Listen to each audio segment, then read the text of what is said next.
The first series of questions we are going to ask this evening will be to Mr. Garrett and Mr. Hardin, and we will go alphabetically. The first question Mr. Garrett will answer first, and then Mr. Hardin, and then we will alternate. The first question, and I'm going to put it up on the screen.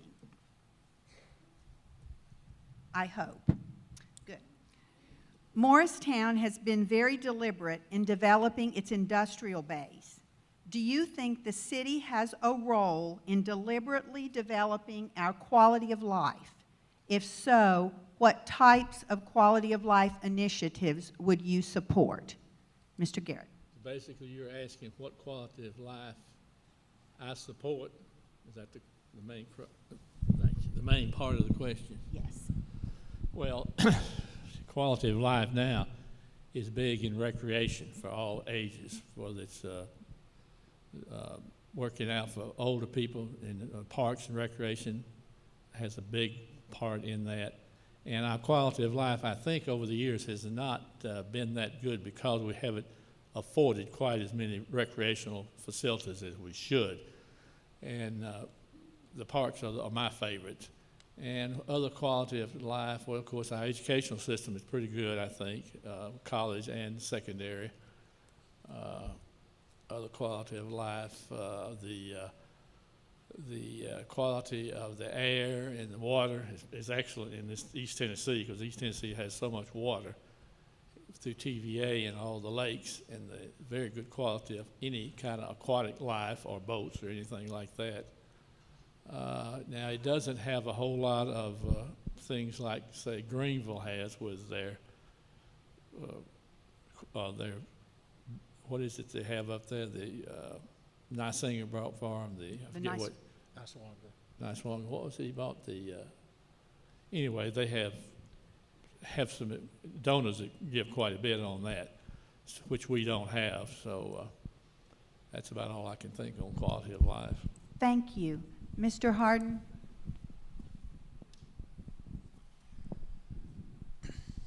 I think that the city and the city council should help facilitate the vision of what kind of quality of life that we want here in Morristown.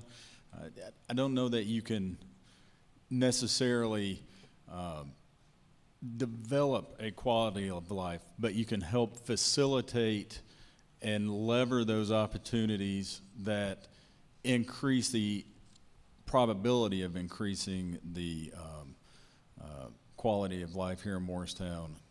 You know, like in attracting larger businesses that have a higher wage scale, a more professional atmosphere that would increase not only the income base of its employees, but when you increase that income base by having a higher tech business move into the town, those higher wages help increase the quality of life for everyone here. It spreads throughout the community. If you have an individual working at a good rate, a good salary at a good company that's come into town, that money is going to spread out through the city and the county, and it's going to help increase the quality of life for everything. You know, rising tide floats all boats. So I think we can help facilitate the vision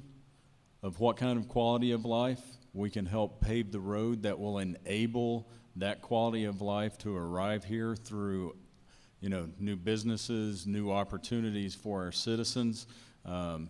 So that's how I feel. Thank you. And you'll go first on the next question. So don't put this up? So don't Is put that the what you're mic saying? up. Yeah. The next question is, what is your position on tax incentives to help lure business and industry, or to help local business and industries grow? You know, this is always one of those topics that seems to divide a lot of people. And you've got to take a look at it as a whole from not only a business standpoint, but an economic standpoint, and what would help Morristown and city as a whole. So to boil it down without getting too nitty-gritty and wanting to know more details as to what certain types of incentives are you talking about, on the whole, yes, I support it. I think that in certain instances, you need to help provide funding to attract businesses into areas that typically wouldn't have a good opportunity for business growth, and grow those businesses in those areas and increase funds to that area. Thank you. Mr. Garrett? My understanding of the tax incentives that have been given to a lot of car industries that have located in Georgia and Alabama, some of those states have lured many industries down there, created a lot of jobs for so-called working people. I don't know how much they give a tax incentive. I'm not familiar with that, but it seems to have been successful, and I'm not sure that we've seen a whole lot of that in this state, in this part of the state. I'm not sure about the rest of the part of the state. But I think it's definitely something that has helped lure industry, and I think it can do it here too, but I'm just not familiar with the numbers that they'd have to work out. Thank you.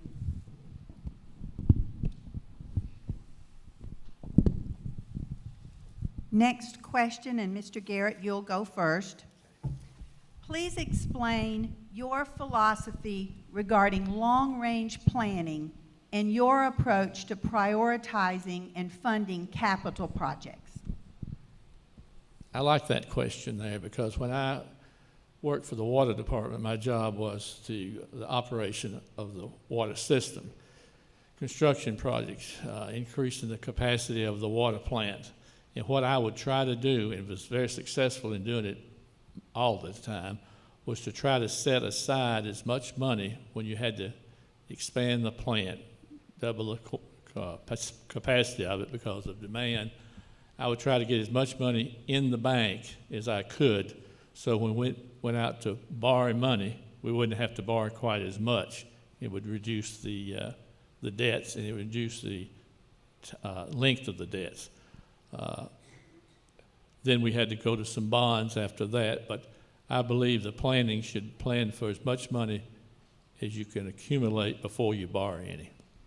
Thank you. Mr. Hardin?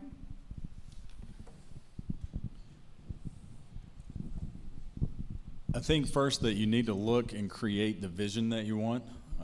And then when you determine what the vision is for the long-range goal that you want to get to, you have to look at what opportunities are realistic.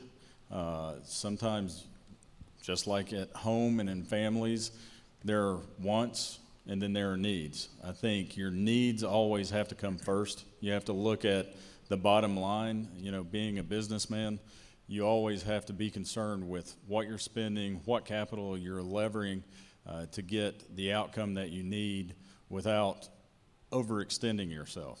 So I would want to look at, you know, the opportunity as whether it's a need or a want, and then lever every opportunity that we need to get there. And then funding the capital projects. You know, there's all kinds of different ways to fund a project. I would always try to see where we can get existing money first. If we need to scale back one thing to do another, it's just like in business. Sometimes you don't need to be spending as much money on the marketing side of things, and you need to put it back into the sales funnel to create more opportunity. And then outside of that, you look at every opportunity for grants or government tax incentives and those kind of situations. So, Thank you.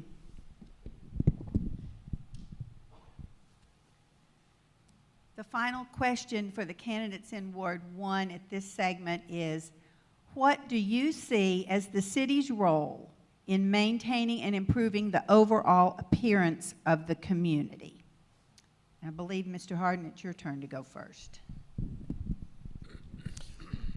This kind of goes back to my earlier statement where I said that as a city council, the role is to help set a vision.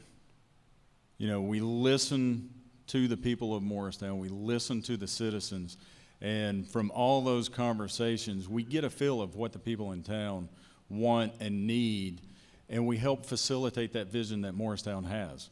And once we know what that vision is, then we set out. So maintaining and improving the overall appearance of the community, that could be in many different aspects. Are we talking about having really pretty medians? Are we talking about changing out the light signs, the street signs? But I think one place that we've done a great job in with Morristown and can do even more is downtown.